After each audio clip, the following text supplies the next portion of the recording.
Can you please put a one in the chat if you can hear me now? Let's do this again. I'm going to be nice about this. I'm not monetized. I do what I do because I want to do it. It's my freedom of choice.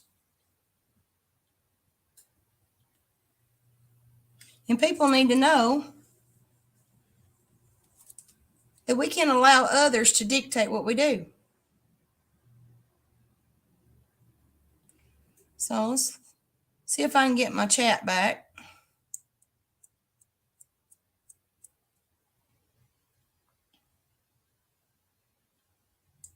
It's slowly building back. There's Petey. Hey, Petey. I'm going to go ahead and I'm going to drop a link here.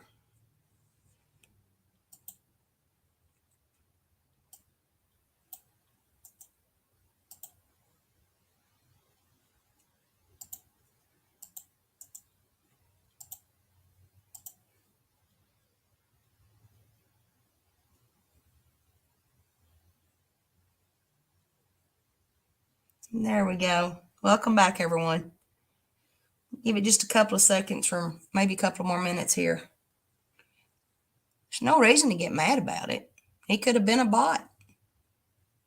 Could have been somebody not wanting me to tell the truth about stuff. I ain't calling nobody out that ain't already got an established case file.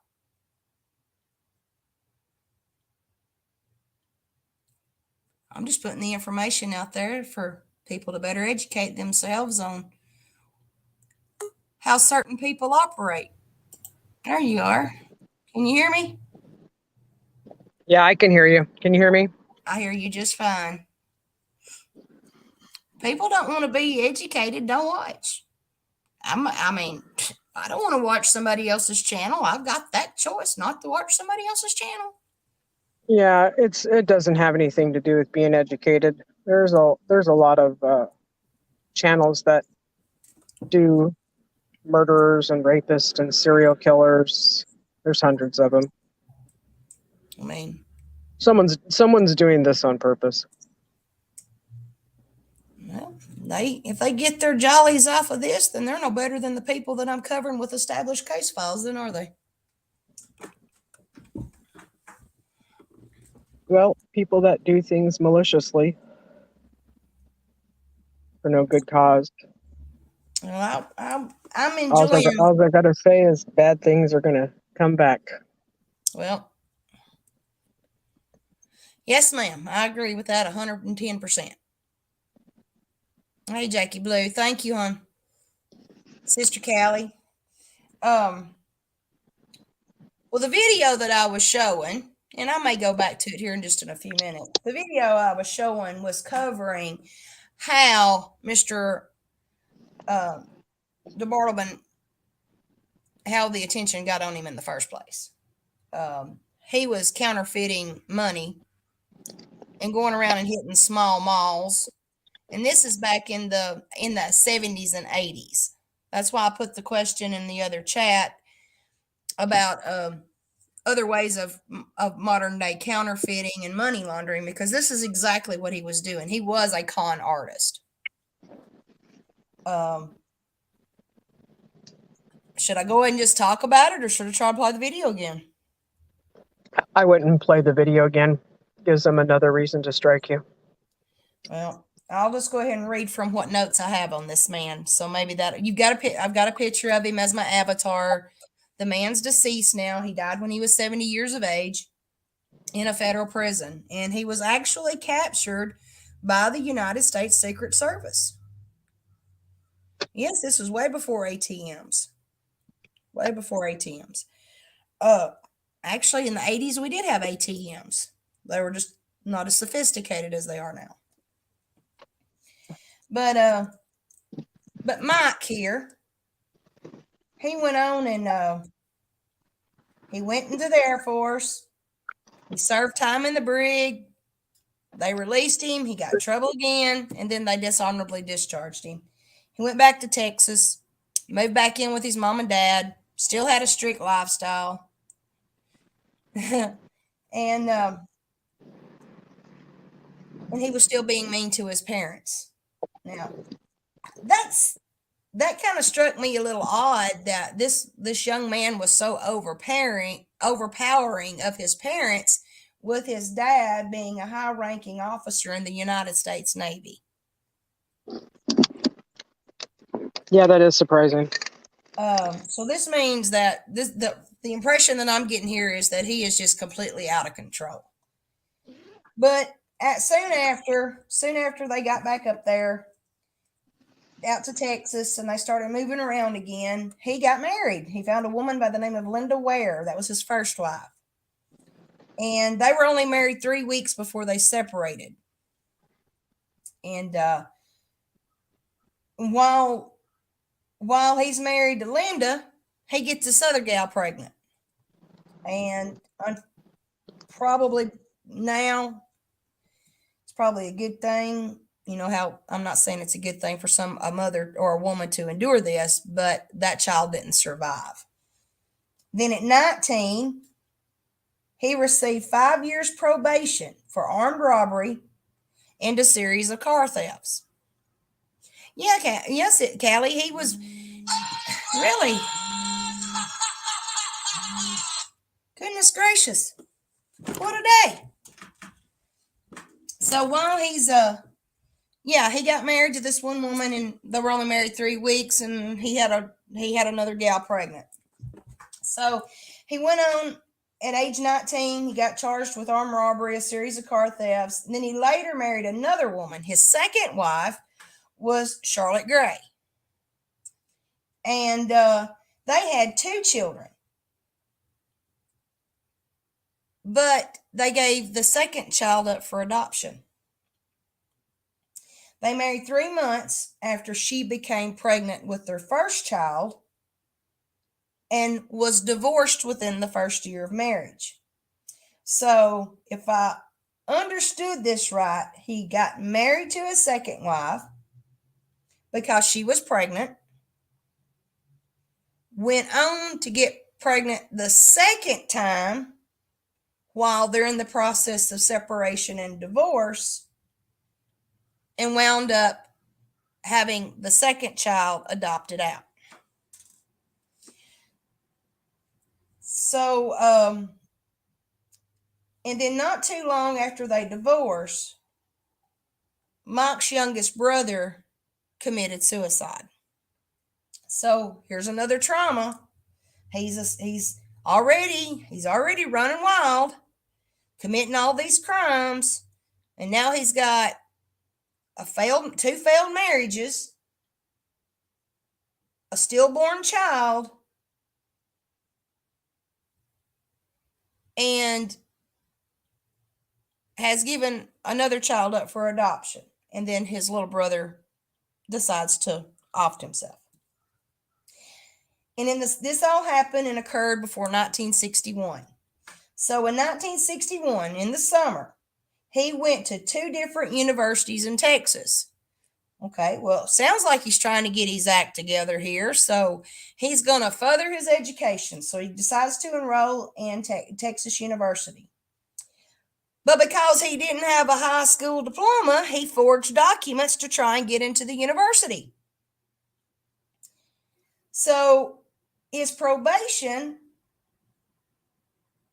that he had going on from his armed robbery and his car thefts, it was revoked that same year when they caught on that he had forged a bunch of documents. And then he was sent on to prison on a probation revocation. Well, he went on and he served his time on that. He got released. He went back home to his mom and daddy.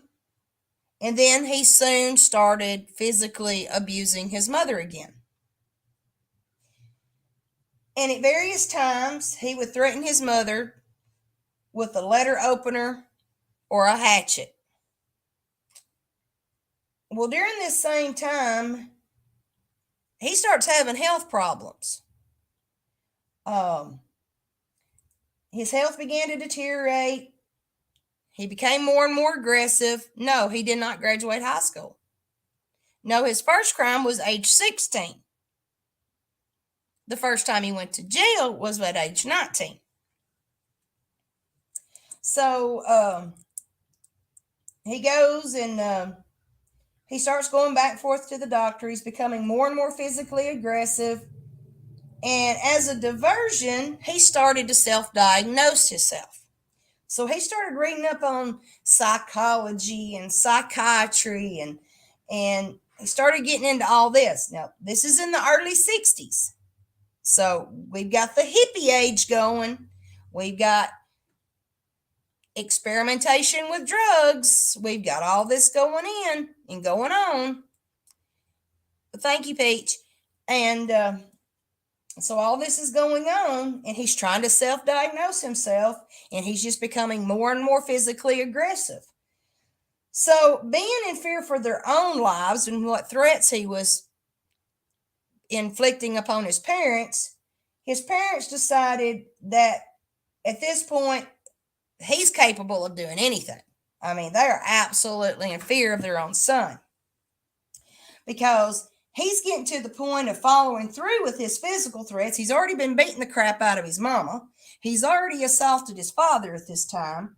So Daddy calls up the sheriff. And you remember, okay, I don't know if you remember or not. I'm sorry, I don't mean to say that. But a lot of small town areas, when you have, I don't know, in social structure and status, you could just pick up that phone and call. You used to could just pick up the phone and talk to the sheriff. Can't do that now without jumping through hoops with dispatch, but used to could just pick up the phone and say, hey, I'm having a problem here. Can you help me out with it? So they called the sheriff up.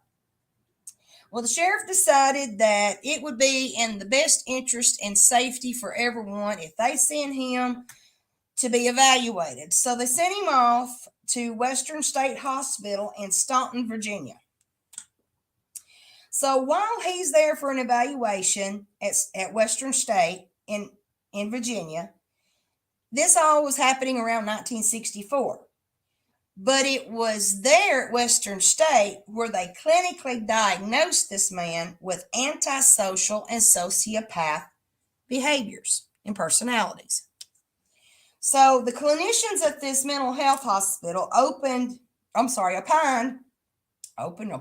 a big difference there, that his antisocial personality would not allow him to be a good candidate for some psychotherapy treatments, and that the safest place for Mike here, just to send his butt to the penitentiary. And that's what they did. So he went out there for a few days or a few months. He gets out after a short time, and then he goes on to meet his third wife. Now, here's where it gets interesting with his third wife. So he meets his third wife. Her name is Wanda Faye Davis. Keep this in mind. Okay. Wanda Faye was 6 years older than him. And they started dating. And then later in September, he's in the hospital in March. He meets Wanda Faye. And then in September of 1964, that same year, they get married. Wanda Faye went on record in describing Mike as a very charming, well-dressed, and articulate man. So, being so swoon over Mike, Wanda Faye starts getting groomed and conditioned by Mike.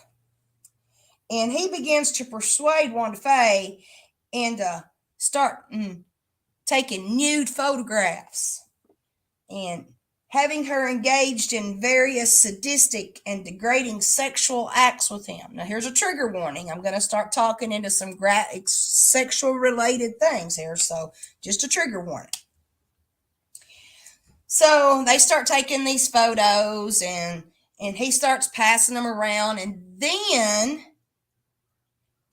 he uses them to blackmail his own wife into forcing her in becoming an accomplice to his crimes that he continued. And those crimes included various cons and scams.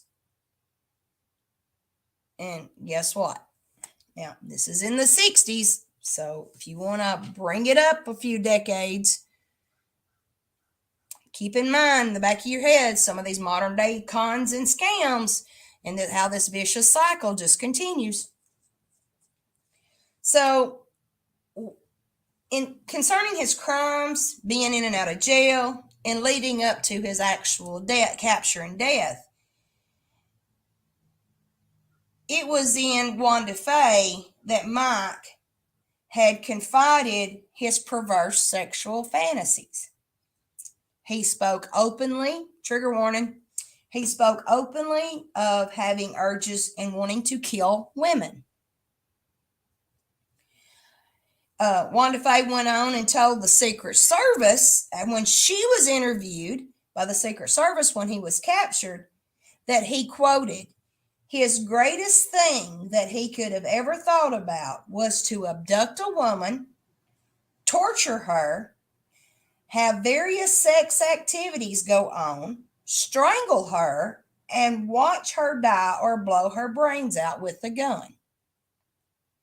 Then he would hide her so that if she was ever found, there would be no evidence of who had done it, and it would be the perfect crime. I'd be scared to death of this man too. So, Mike's first confirmed sex offense. Now, remember when I told you to keep in mind and retain the name Wanda Fay Davis, because here's where Wanda Fay plays a huge part in Mike's life. Because his first confirmed sexual offense happened in 1966. He was arrested for kidnapping. Now, this is a huge trigger warning, so please protect your mental health. Please do, because I'm going to talk about sexual violence here. He was arrested for kidnapping and sodomy on a very young girl.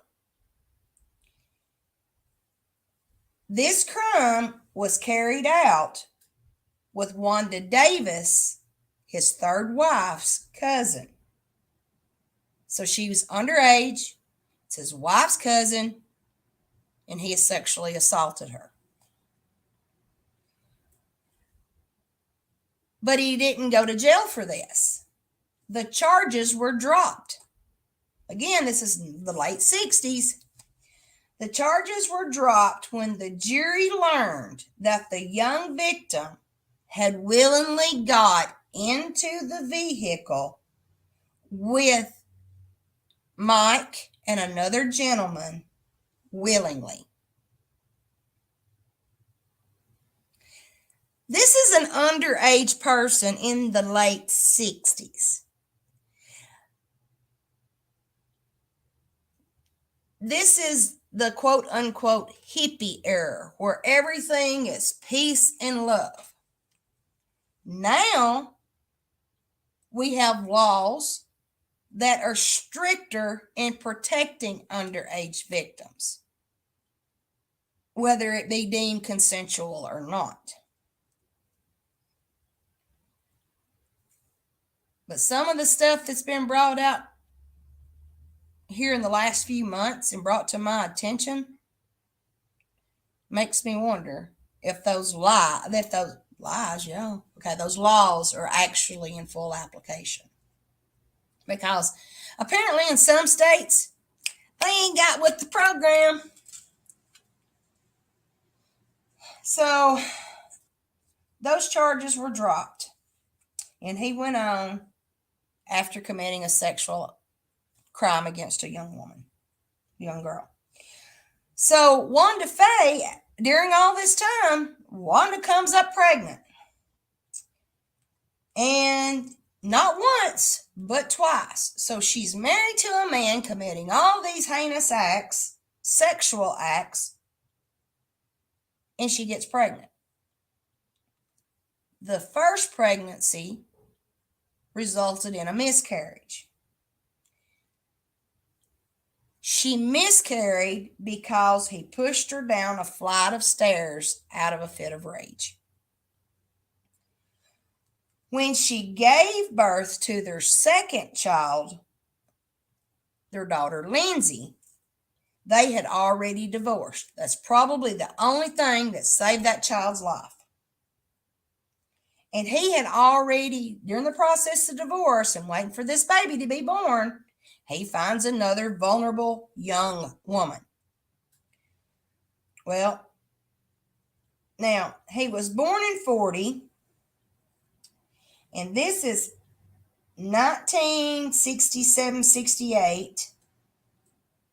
And then he finds his fourth wife, Karen, and she's 12 years younger than him. Hey, Nano. And she's 12 years younger than him. So if he was born in 40, this is 68. Well, she's still a baby. Well, they got married, and he began to woo her. She was 17, still in high school, and like Wanda Faye, Karen was also physically and sexually abused and treated in a very degrading way. So she was also groomed. Well, she was 17. So she too was groomed as an accomplice to participate in his con artist games, scams, and other criminal activities. Wow. Now it brings me back to the blackmail, the extortion.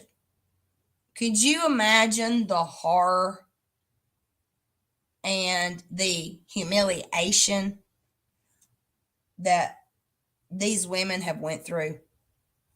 All because of this sadistic individual having an overwhelming perverse sexual interest. And he's targeting people under the age of 18 at this point. So, in 1976, Mike was finally arrested for counterfeiting. He was passing off $20 bills. And when they went and searched his home, the investigators with the Secret Service located a printing press,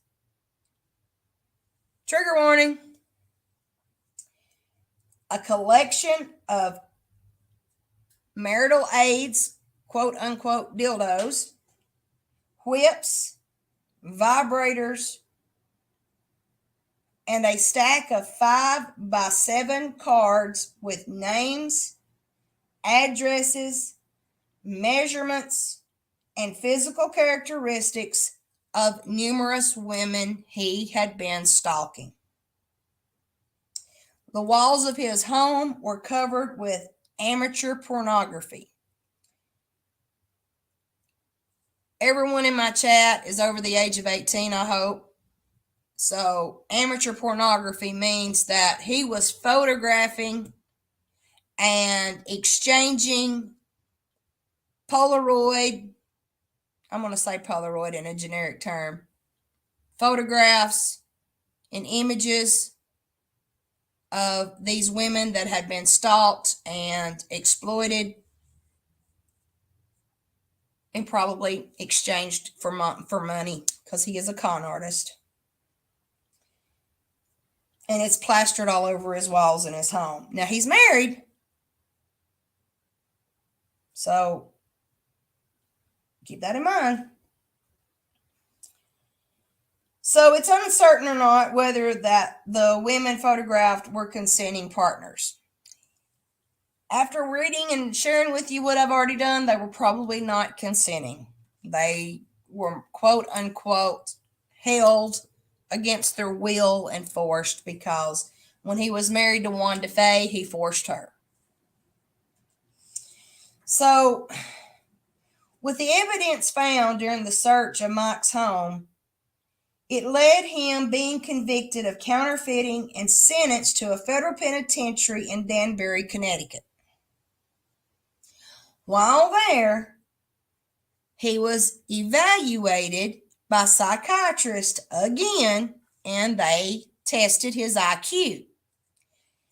He scored a 127 on the IQ test that they initiated, putting him in the top 4% of the United States population in 1976. So this is in nearly 30 years, he's got smart. He got real smart. I wonder if he was eating a lot for Wheaties. Maybe I need to change my diet. But during his imprisonment, Mike wrote, quote, "I feel that I have been unjustly tormented." I'm going to read that again. Mike wrote, "I feel that I have been unjustly tormented, degraded, and shit upon by society, specifically the American justice system, which is rotten to the core. In order to regain an adequate self-image, I feel compelled to somehow restore my self-respect. If I were to shit upon society for an adequate monetary gain commensurate with the pain I have suffered and not get caught, it would accomplish my objective." Oh, Lord have mercy. This man, hey flies, this man, he's a real narcissistic little Jacobite, ain't he? And I don't mean that in a derogatory way.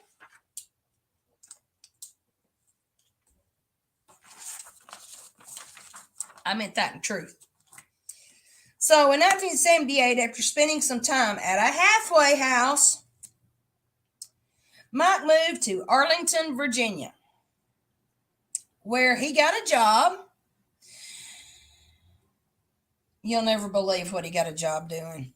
Can y'all guess what he got a job doing?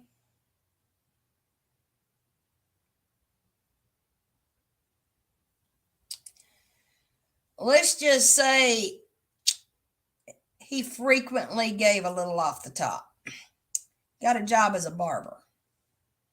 But that didn't last long. Go figure. An honest trade, an honest living. Didn't last long. He took off in a newly purchased 1977 Thunderbird to resume his activities in passing out counterfeit bills and committing rape. Now, Jackie, because he's at the halfway house and he could cut hair, they give him a job as a barber. One of them skilled trades. Oh, Lord. Okay, so apparently he's made enough money somewhere that he got him a printing press back, got him another press, and he set up shop again. Well, at the same time, there was a mix-up with the Crime Information Center, also known as the CIC. And this led authorities to believe that Mike was dead. I mean, 78, a couple of years passed, he's doing all this junk, and they think he's dead. Oh, no, he's been dead a long time. We ain't heard nothing from him in forever. It can't be him. I heard he was dead. I get it. We've heard it. So, because they thought he was dead, he was free to exact retribution against society, which he believed had unfairly treated him, without the authorities acquiring about his whereabouts. Now, In my first part of this, when that video first came on, he was talking about changing his identity. Well, this is where that part of that video that I attempted to show falls into place. So he was lost in the system because of a mix-up. Well, how did he know he was lost in the system because of a mix-up? How did he get this information? Hey, Sun Beach. Well, that September, this is 1978, so that September, he abducted a 19-year-old girl. She was a nursing student. Her name was Lucy Alexander. Trigger warning, he raped and tortured her repeatedly. He turned her loose the next day after making his way to Delaware. In the summer of 1979, a year later, he met his fifth wife, and her name was Barbara Abbott. Well, they were only married a year and a half, and she left again. Wonder why. And by this time, I mean, he's got his own little crime syndicate going. He's a pushing out them bills on this print press he's got, moving around, beating the crap out of his old lady, all of it. So she runs out. And because he used a lot of suburban malls, because what he would do is he would print out these small bills. There wasn't, you got those little counterfeit pens that you see laying on cash registers and kiosks. But back in the 70s and the early 80s, they didn't have them little scanners. They didn't really have a whole lot of those pens. So they'd hold it up to the light. They didn't have the little strip in the bills, so it was easy. I'm gonna hand you a $20 bill for a 50-cent candy bar, and you're gonna give me back $19 and some change. And all I'm gonna lose out of it is nothing, because I just made $19.50. And this is how he started building up his cash flow. So the Secret Service nicknamed him the Mall Passer, because the fake bills were used in other states, to include Ohio, Virginia, Texas, Oklahoma, Wisconsin, Kentucky, and Tennessee. And I think at one time in Georgia. So in 1980, this is a year later. This is a year and a half later. So in 1980, he pulled this woman over while posing as a cop. Criminal impersonation of law enforcement. Well, he intended to abduct and sexually assault her, but she fought back and got away from him. Woo, yay! This effort's learning some combat moves. Some sparring action going on. So on May 25th in 1983, 3 years later, thanks, Petey. On May 25th, 1983, Mike was finally arrested for counterfeiting. And this is when the Secret Service actually made an arrest for the counterfeiting, because he led them to a storage facility that he had rented in his name, not somebody else's, like an idiot, and looking for his printing press. So when they get into the storage unit, they found evidence of violent crimes, because he liked to videotape them and liked to take pictures. And the Secret Service had no idea that Mike here was a very avid criminal. They just thought he was just a moron and trying to pass off counterfeit bills. But nope, he led them right to his stash. And once again, this is when they find the handcuffs, the dildos, bloody underwear, lubricant, and hundreds of photos of women, most of them vividly and sexually explicit. They even found audio recordings of women being tortured.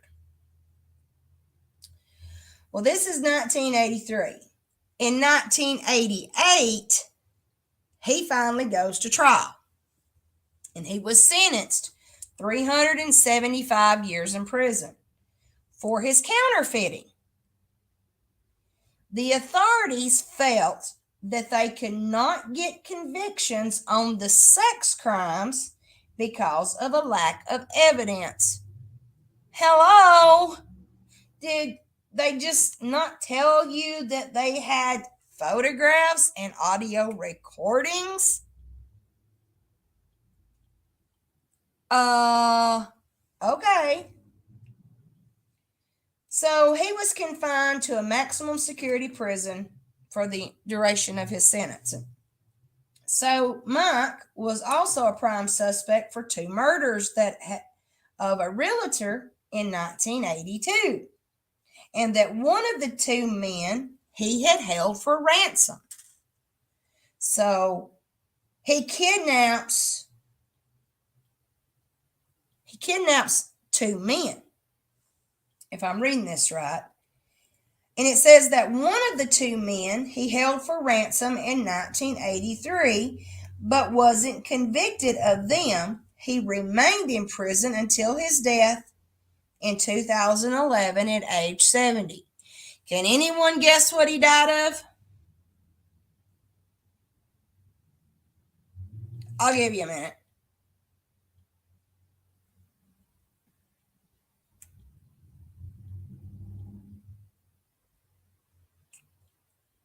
You're not going to believe me if I told you. Pneumonia. The dang fool died of pneumonia. Talk about a hacking experience with all of his vivid descriptions. So, anyway, Mr. Mike here was profiled in being known, pneumonia. So Mr. Mike here, known sexual assaults, big trigger warning. He would approach his victims posing as a police officer, and when he had them under control, he would rape them repeatedly and brutally, usually with objects, since he could not maintain an erection. He had a habit of making his victims call him Daddy during the assaults and would sometimes record the acts. This is one sick and twisted individual. So, between the Federal Bureau of Investigation, multiple state level law enforcement agencies, and the Secret Service, they have described him in fitting the pathology of a so-called anger, excitation rapist. The kind of rapist who derives pleasure from the suffering of his victims. Their goals are to determine and control their victims. He was also profiled as having a weak father and a domineering mother. He would have a record of committing previous offenses, which include voyeurism and burglary, and adjustment problems in both social and the military. He had an extreme difficulty with females and believes that his females desire what he does to them. Uh,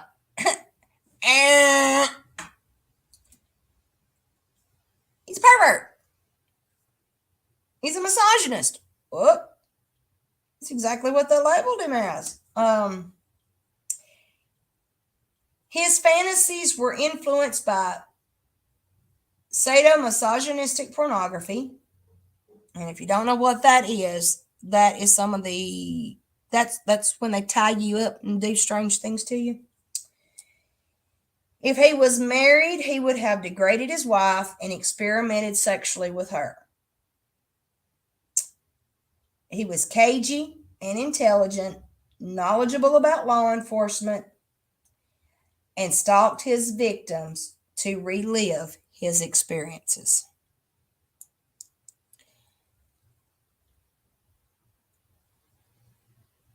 It's really sad that people like this actually exist. But in today's world, with the technology at our fingertips, seems we still got some of these people floating around here. Society is desensitized to these people. Used to, if you wanted to do the bondage stuff, you kept that crap to yourself or within a small unit. But now I'm hearing teenagers talk about this stuff.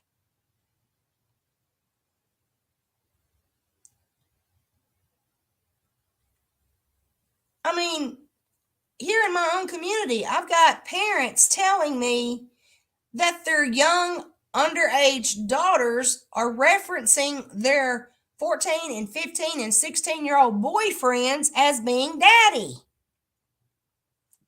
What? No, that ain't your daddy. That ain't even gonna be your baby daddy. I'm sorry.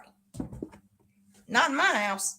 But I say that out of being conservative on that level. But no. Society has become over desensitized. So I'm going to talk about some of his victims. It has been confirmed, and with unspecified locations, that sometime in 1956, his mother, Mary Lou, at the ages between 47 and 48 years of age, he physically assaulted and beat the crap out of his mama. He committed numerous crimes to include theft, sodomy, kidnapping, and attempted murder.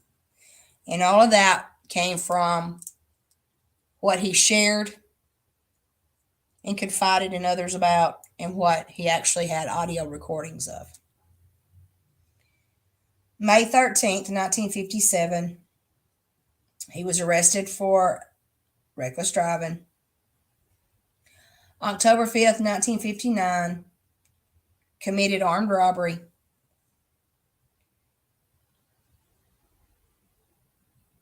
He stole numerous victimless car thefts. So that means he see a car sitting somewhere, he just get in the car and take off in it. And this is in the 70s, so being the previous owner of some really older vehicles, that was pretty easy to do because if you ever locked your keys in your car prior to owning a vehicle of 1985, it ain't that hard to pop a lock.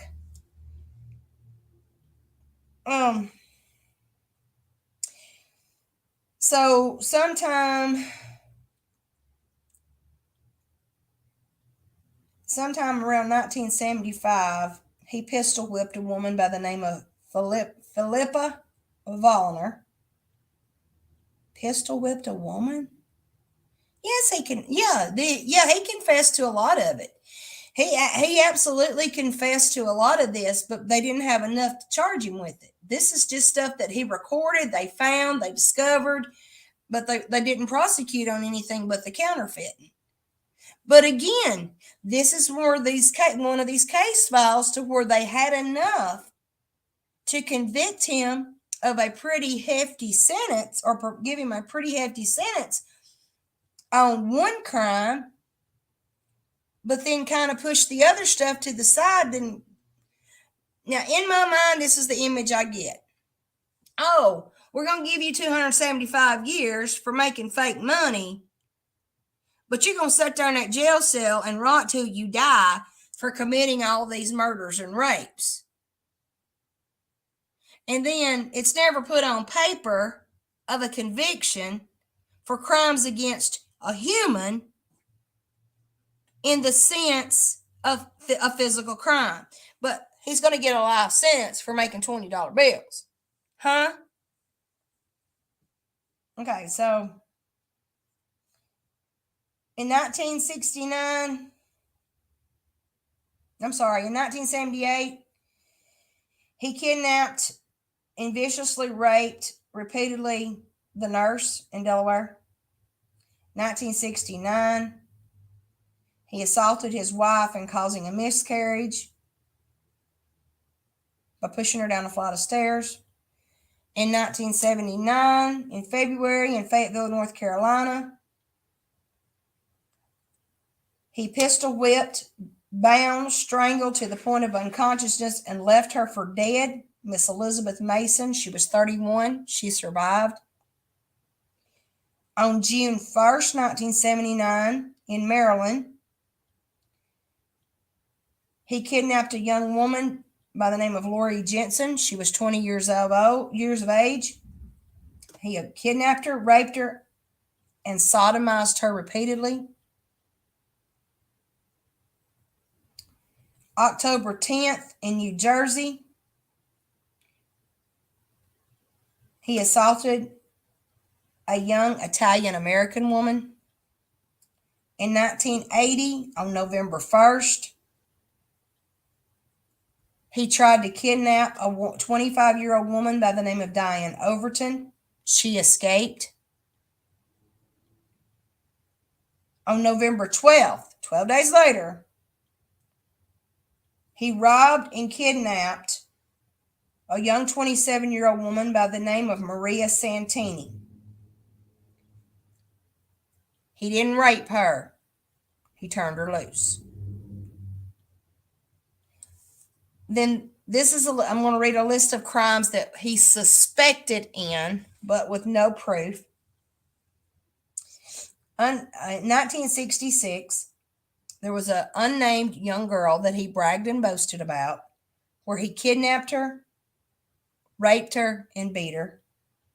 The charges were dropped. Now, after reading this and reading this on his fourth wife's cousin, I'm assuming that was her.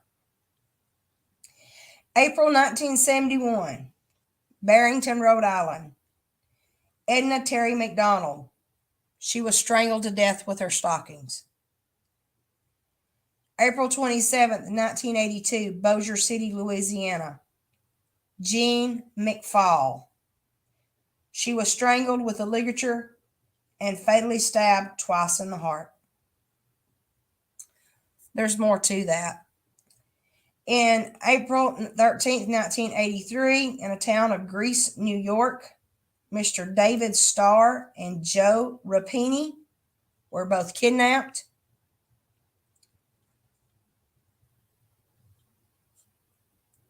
David Starr, there's not much on him, but Joe Rapini, he was 42. He was held for ransom. Mike shot him in the heart and killed him.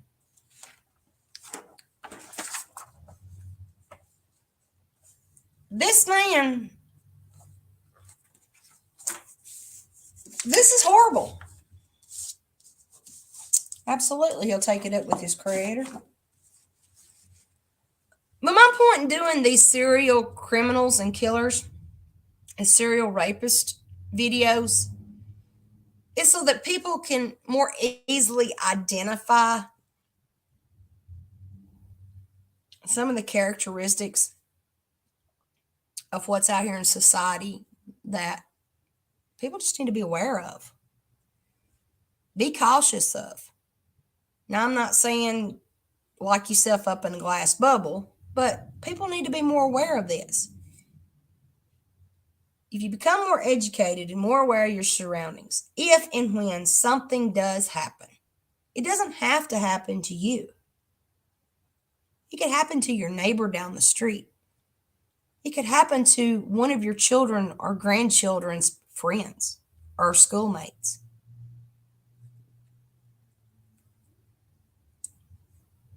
You'll know how to respond. You'll know what information. You'll learn to display a level of empathy so that enough information collected, they can prosecute. Law enforcement can have a better understanding of what's going on for possible prosecution. Let's pray for prosecution. But before I end this part, let's see if I get struck. I'm going to try and share a tidbit of something that has to do with criminal profiling that I feel is very important. Very important. This is my feelings, so just bear with me just for a moment.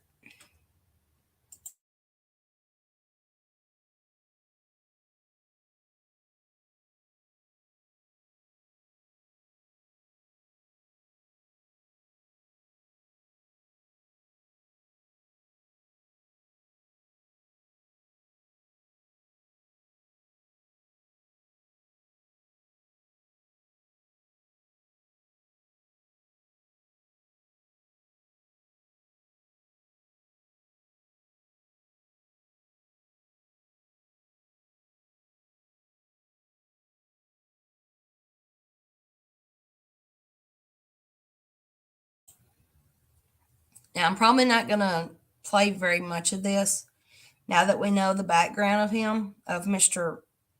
Mike DeBartleman. So I'm going to introduce this. I'm also going to recognize that this information is for educational purposes. And I'm going to let you view just a few minutes of it so I don't get struck, hopefully.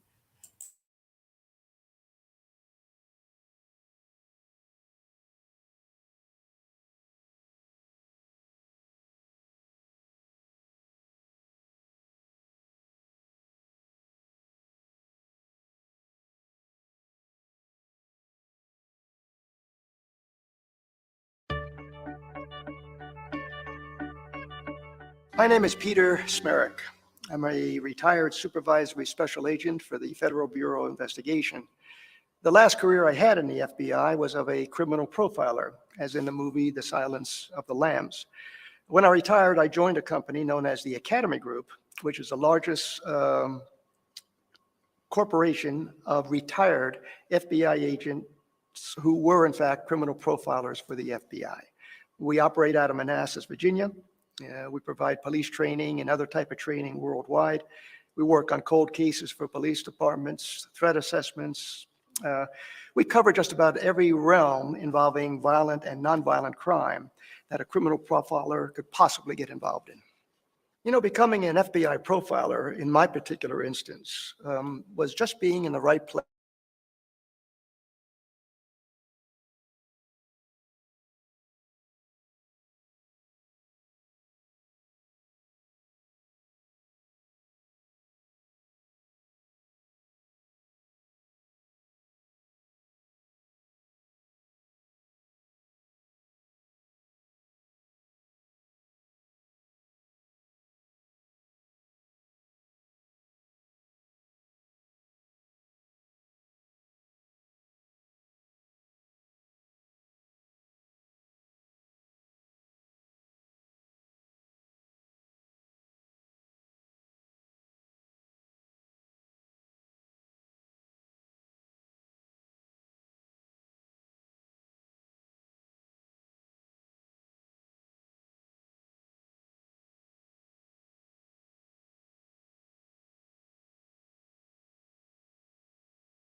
Can you hear me?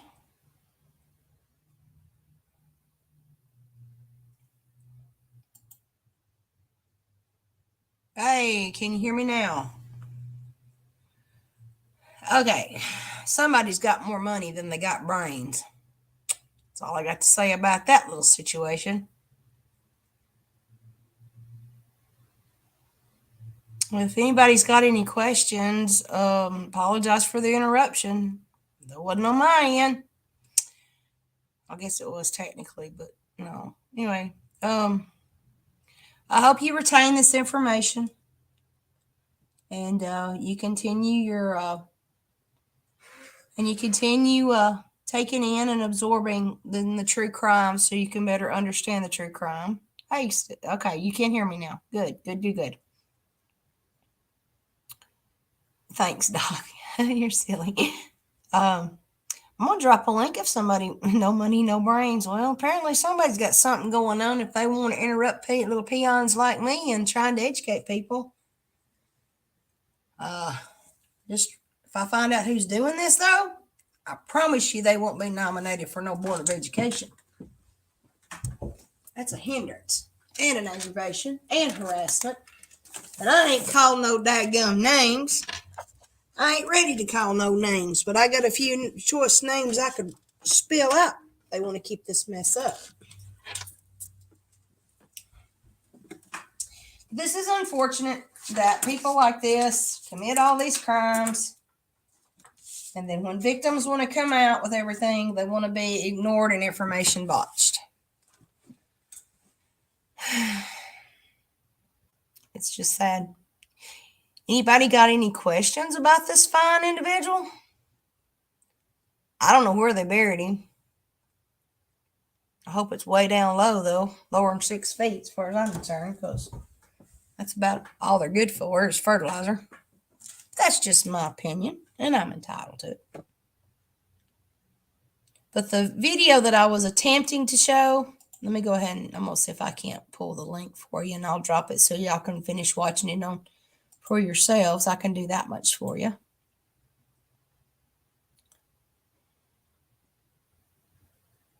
Yep. I completely understand that one. I'm trying to be nice here.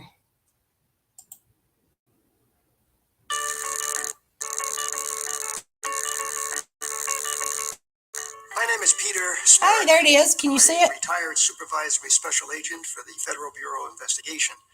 The last career I had in the FBI was of a criminal profiler, as in the movie The Silence of the Lambs. When I retired, I joined a a company known as the Academy Group, which is the largest corporation of retired FBI agents who were in fact criminal profilers for the FBI. We operate out of Manassas, Virginia. We provide police training and other type of training worldwide. We work on cold cases for police departments, threat assessments. We cover just about every realm involving violent and nonviolent crime that a criminal profiler could possibly get involved in. FBI profiler, in my particular instance, was just being in the right place at the right time. And you never know when you're working a case or having an assignment when it's going to lead into something totally different than you ever expected. And at one point in my career, I was assigned to the FBI laboratory as an photography and as an expert in question document examinations. And I was scheduled to go to Harvard University with a criminal profiler by the name of Ken Lanning. And we were going to put on a joint presentation involving child molesters. He was going to be talking about the behavioral characteristics of these sexual predators, and I was going to be talking about the physical evidence that we need to gather in order to put them away. And so I was going to be talking about the photographic evidence and what we can do with it, and the handwriting as how we can analyze it, and breaking the codes that many of the child molesters will use when they're talking about their conquests. So one of the tips we always gave the police officers is look at cookbooks, look at their recipes, because the recipes may not be germane to children that have been molested. a question which is frequent in our society. And I do not have a degree in psychology. I do not have a degree in behavioral science. And in fact, most of the criminal profilers employed by the FBI did not have a degree in either one of those fields. The traits that we shared in common, however, was a certain amount of intuition, an ability of solving crimes, and the perseverance to go ahead with this work. What you see on television, as far as shows like Criminal Minds, etc., is not very realistic. And when I teach police officers and college students around the country, I say, look, do not want to become a criminal profiler. You're not going to go out and make arrests. You're not going to be conducting arrest investigations. You're not going to be chasing these guys over buildings trying to apprehend them. You're an analyst. You're trying to get into their minds by analyzing their behavior prior to the commission of a crime, during the commission of the crime, and afterwards, in hopes of coming up with a personality portrait of the type of person who's done this thing. In order to enable the police officers to refocus their investigation into an area that perhaps will be more productive. In the case involving James Mitchell de Bardeleben, a criminal profile was in fact prepared of the type of person committing these crimes. However, the profile was not instrumental in all in solving the case. What I've learned after being in law enforcement for over 24 years is that many times the element of luck plays a major role. And in the early 1980s, the United States Secret Service was conducting a massive investigation on a master counterfeiter, an individual who was nicknamed the Mall, M-A-L-L, passer.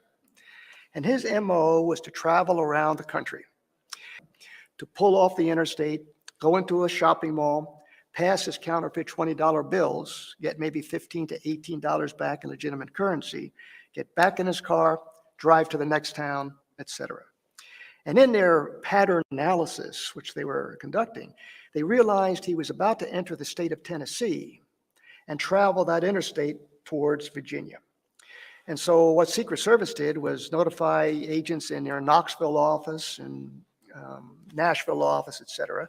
And they started leapfrogging ahead of him, stopping at these shopping centers along the interstate, passing out composite sketches of the type of guy that they're looking for. And as luck would have it, this sketch was given to a number of clerks in a shopping mall in Maryville, Tennessee. And the agent and the police officer were still in the mall. Well, who should show up but James Mitchell de Bardeleben? And he walks into a Waldron's bookstore. The clerk looks at the sketch. She picks up the phone. She calls security. The agent and the police officers are tearing down the corridors just in time to see this guy. He starts running. They corner him. They capture him before he can reach for a gun in his pocket. And so now they have their mall passer identified as James Mitchell de Bardeleben. But it's only after they started doing their crime scene searches is when they began to realize, wait a minute, we're dealing with something much more than just a counterfeiter. We're dealing with somebody that perhaps is really more dangerous when it comes to the safety of women. And that's when Roy Hazelwood and the FBI's Behavioral Science Unit was brought into the equation. So it was sheer luck. I know one of the questions Secret Service posed to themselves is, how long is it going to take for us to positively identify this guy and capture him? And in reality, if he had not been captured at that particular date, theoretically, he could still be out there today doing what he was doing against women. He was a master criminal. The man only had a high school education, but he had an IQ that was very, very high, to the point that when it came time for his trial, the court allowed him to represent himself as his own attorney. And as one who's been in law enforcement for a long time, we love when that happens. We love when the Ted Bundys of the world want to represent themselves in court as attorneys. And so it worked to our advantage there. But this man studied crime. He read the books on criminal behavior. He read True Detective, official detective magazines to see where other serial rapists and other serial killers made mistakes. He learned about the techniques used by police agencies. And he realized that if he went from town to town committing his crimes and not leaving much evidence behind, the local police would be concentrating their efforts locally looking for him, and he could be hundreds of miles away. So he could have been operating a lot longer if fate had not intervened in his capture. I think when we talk about sexual sadists, the Marquis de Sade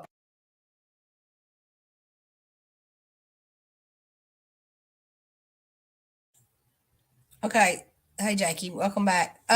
Yeah, so this video is just it's approximately 16 minutes long, and this individual speaking is a legitimate person. This isn't an armchair sofa detective. This is a behavioral analyst that works directly with law enforcement. Now, he probably got paid for what he's doing, but we still got people out there just like him that have turned their careers into hobbies. Just so y'all know that. So you never know who might be lurking around picking up on these platforms of information that will absolutely assist them in solving modern day crimes, but many of our cold cases. So just keep this in mind. You do not have to be law enforcement. He just got through telling you that you're not going to be making an arrest. You're just going to be assisting and tracking and pointing out key things about people committing these heinous crimes. So I'm going to finish this up. Let me get back in there.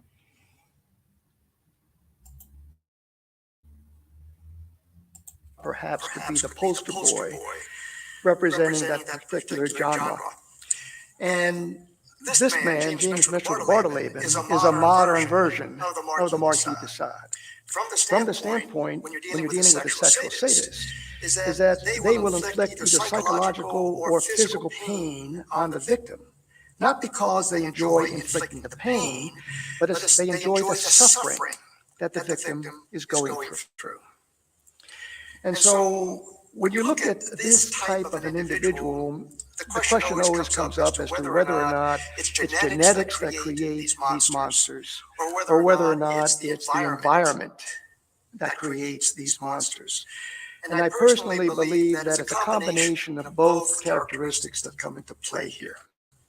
And what once again made him so successful is that he studied law enforcement techniques, he studied criminal behavior of other criminals, and he was sharp enough to avoid capture for a long, long time because of that knowledge. A question is always raised once again as to whether or not it's the home environment that creates a sexual sadist, or whether it's some genetic malfunction in his mind that creates it. What we do know through the research that we have conducted is that years and years ago when we were, and it wasn't me, but Roy Hazelwood and John Douglas and Bob Wrestler were going into the prisons and interviewing serial rapists and serial killers. It seemed like they came from a background in which many of them were either psychologically, physically, or emotionally abused. But early on, starting in their teenage years, they appear to have these fantasies of hurting other people. Now, in many instances, these fantasies may be acted out with prostitutes. And if the prostitute will go along with this S&M type of activity, well, in many cases, it stops right there. He never goes to the next level. If that does no longer satisfy him, then he starts fantasizing about abducting an individual in order to put the fantasies into play. And because fantasies are always perfect, and in reality, life isn't, we find these guys going after more and more victims in order to make the fantasy perfect. And even with James Mitchell de Bartleben, when he was torturing some of his women, he would have photographs on the bed showing what he did to other victims as sort of as a sort of a script script as to as how to he how wants he them to wants them to scream or how they scream or want them how to they want them to behave. behave. And of course, as And a of course, sexual as a sadist, sexual sadist, no matter how no matter how compliant you compliant are you with his are with his demands, demands, he's never going to be he's never going to be satisfied with it. satisfied with And it. so the And so the punishment is going to punishment is going continue to and continue continue and and continue continue. and continue. When James When Mitchell de James Mitchell de Bartoleben was finally Bartoleben was apprehended finally by apprehended United by States United Secret States Service, Secret Service, they of course they of course prosecuted him prosecuted for their him for their counterfeiting counterfeiting violations. violations. But as we But started as we started identifying identifying victims of the victims sexual of the sexual assaults, assaults, he then he then began being began taken from being taken from jurisdiction to jurisdiction to jurisdiction, jurisdiction, being being tried for these tried other for these other crimes. crimes. I only had I to only had to testify testify against him against him once once because in because in other other cases, cases, photographs photographs did did not not play play as as important important a a role. role. He He has Was I'm sorry if it was a little bit uh, I'm sorry if it might have been a little bit robotic. I forgot to mute. But did you catch what he said? Even in the 80s, the photographs. Now, if you watched any of my shows a few days back, or I'll say a couple of weeks ago, even in the 60s, 70s, and 80s, and today, there are guidelines and protocols that the courts must follow in presenting evidence. So he just said that the photographs that they had could not be used. I get that. And then you think of today's modern technology with screenshots and videos.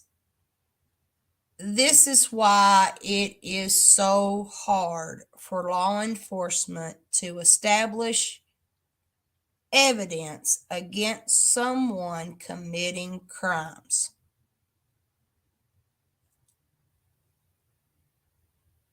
They have to respect your constitutional rights. You have a freedom of speech. You have a freedom of expression.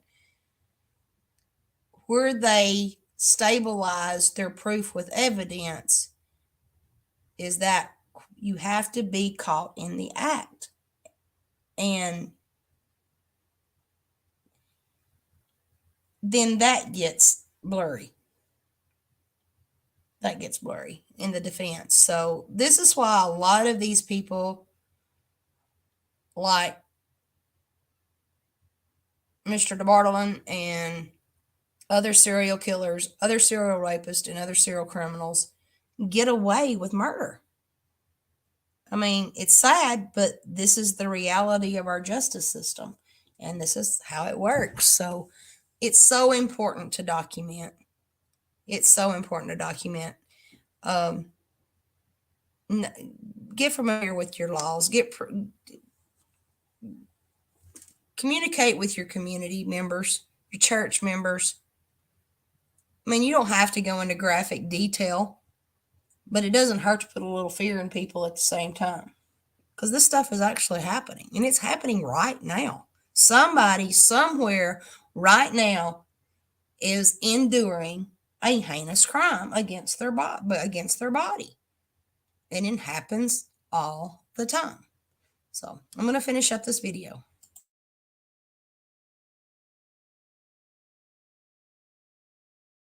been convicted of 2 homicides, but in those cases that we know of, the women that we've identified had the misfortune of resembling his mother, who he hated.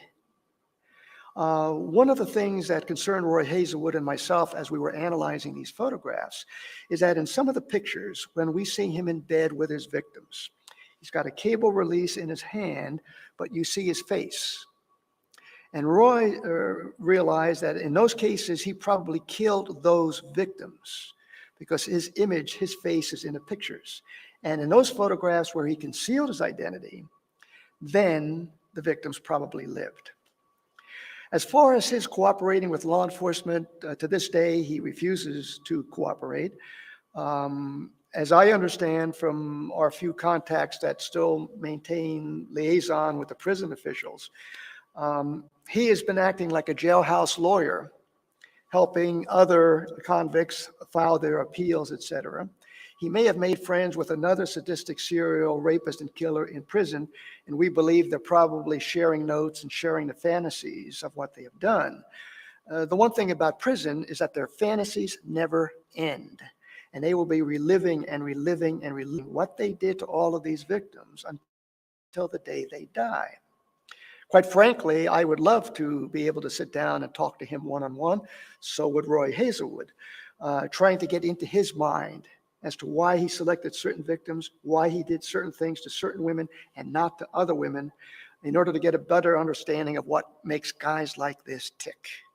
But I doubt that he's ever going to do it. And in fact, years ago, when one of his children, a young girl, learned that her dad was this horrible, horrible individual, wanted to talk to him in prison. She gets permission to meet with him in prison and came out a shaken woman, because she says, I have looked into the face of Satan himself in talking to my own father. One of the questions that always arises is, what can law enforcement do today better than what they did years ago in trying to identify and apprehend these types of predators who are out there? And in reality, law enforcement has made tremendous leaps and bounds over the course of time as far as cooperating with one another, sharing databases. The FBI's National Center for the Analysis of Violent Crime has become a clearinghouse for all unsolved homicides, for solved homicides, for missing persons cases in which foul play has been suspected. And a lot of state agencies have their own databases now also. That has helped an awful lot. What has also been a tremendous assistance, of course, is the advent of DNA technology, because now we have a tool that, quite frankly, is much better than criminal profiling will ever be. Criminal profiling is an art. It's not a science. It's never going to be a science. I don't have psychic powers. No real profilers do. But what we can do is perhaps refocus the police investigation into an area that we believe will be more productive as far as identifying the perpetrator. And then it's the hard science guys, the DNA experts in the FBI laboratory and other laboratories, the people in the forensic science community that provide the equipment and the chemicals and the technology to help us collectively do the job correctly. That's going to be effective. I know myself when I teach detectives, homicide detectives around the country in criminal profiling techniques, I always remind them to keep an open mind. You may be going there looking for certain types of physical evidence, but if you find something else there that may help another detective solve another type of crime, for goodness sake, just don't shovel it away. I give Secret Service an awful lot of credit in a DeBartoleben case, because when they found these thousands of photographs of women in various stages of undress and being tortured, they could have very easily thrown it away, saying, wait a minute, we're Secret Service agents. We only have to focus on the crimes that have been committed under our jurisdiction. But they didn't. They alerted the FBI, and as a result, this sexual predator, this very, very evil man, is in jail for the rest of his life. In television world today, the average viewer in a 1-hour program wants to see a beginning, a middle, and they want closure at the end. And in my field of profiling, you can't guarantee a closure. We may know who that individual is in our minds who committed the crime, but unless we have that physical evidence, we're not gonna get that closure. So it's somewhere in TNT's archives, and maybe in future generations, in a time capsule, they'll find the pilot program for this show.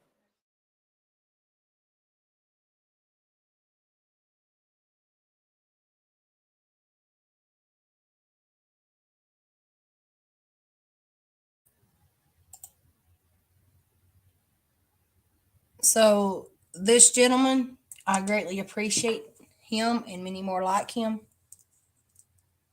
This is who we learn from. It's unfortunate this is who our serial criminals learn from as well, but that's just part of the game that they play.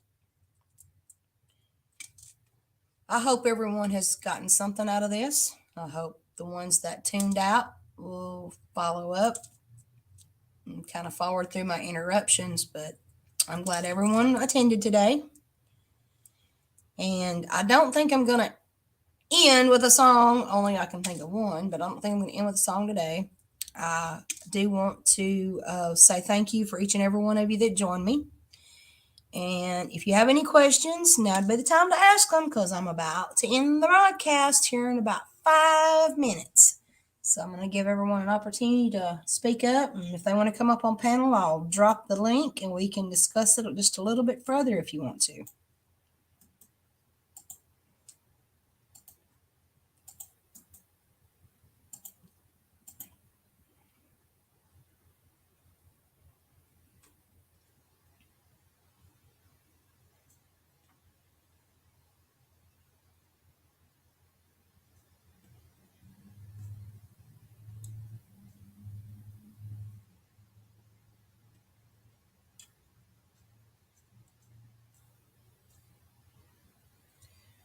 You know what? I changed my mind. If I can find something, I think I'm going to play it, because I think it's suiting for this broadcast.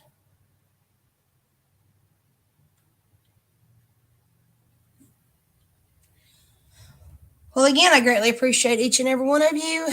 For those of you that haven't hit the like button, I would appreciate that as well. And I will see you again soon. I'm going to exit out with this.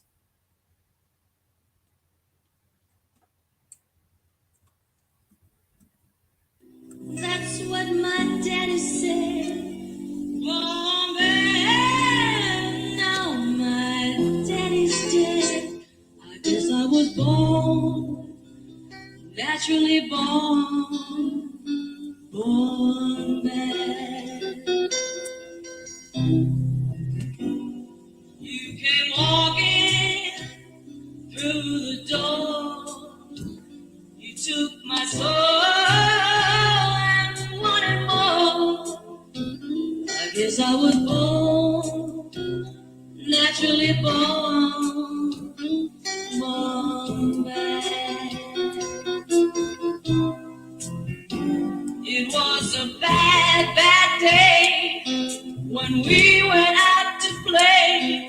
The stranger in between, he had hidden people's dreams. It was trouble on time, trouble I was blind. The nature of things, do you know what I mean? Boy, it's my kind. Boy, under a bad, bad sign.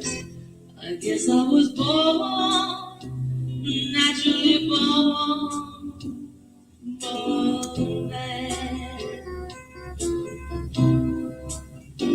These chains and bars on my heart, they keep on tearing me apart. I guess I was born, naturally born bad. Born bad, gold steel's my only friend. Born bad, it's such a sin.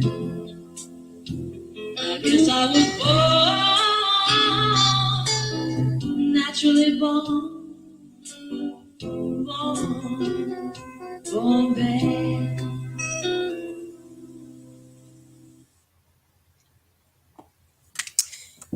Good night, everyone. Y'all have a blessed evening.